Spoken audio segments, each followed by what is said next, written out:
You're right, my love. Go in for money. When your head tells you one thing. Fortune is spoiling Mr. Boffin.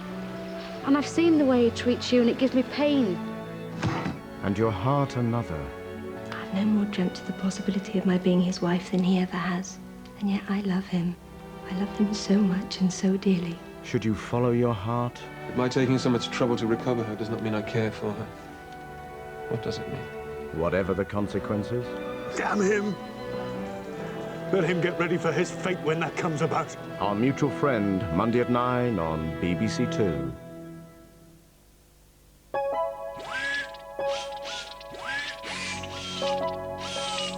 Fingers crossed for a nice weekend now on BBC Two.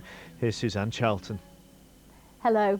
There's a lot of sport going on around the world this weekend. I thought it might be quite interesting to take a look at the weather we're expecting, at least at some of the major events. Now, of course, the weather has hit the 6th Test match in Antigua already, with some showers around during Friday. A decreasing chance of those showers, though, through this weekend, and hot and sticky at around 30 Celsius. Not too far away, up through the Caribbean to Key Biscayne, where we've got the international tennis close to Miami there. Again, some showers around, although they may ease off for a time. When we look at the radar, we can see a splash of heavy rain over southern and central Florida, even in the first part of Friday. And interestingly, this line of bright colours here on the radar included those tornadoes that you may have heard about that swept through not too far away from Atlanta. So that area of rain and snow moving up towards the northeast, still some showers out towards the west of Florida, with a chance of those again passing through the tennis before clearing away for a time into the weekend. Beginning of the week, those showers probably making a return. Now in Europe, we've got low pressure areas pushing across the more eastern parts of Europe, descending from Scandinavia down through towards the Aegean, bringing some disturbed weather, snow in places too. But the high pressure even into next week holding in the west, bringing fine conditions, and the milder weather too, notably warmer down over southern areas of Spain and Portugal. And it's in the Algarve that we've got the Portuguese Open Golf continuing through the weekend. Looks set fair for the golfers and spectators here.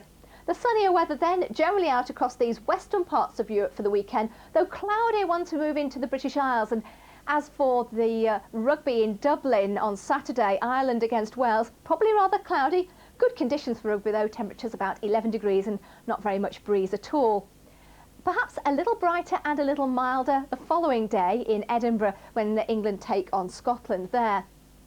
Well, not too much difference between either day really over the British Isles, because we've got a large fat high pressure sat over the top of Britain, and so fairly similar weather for both days.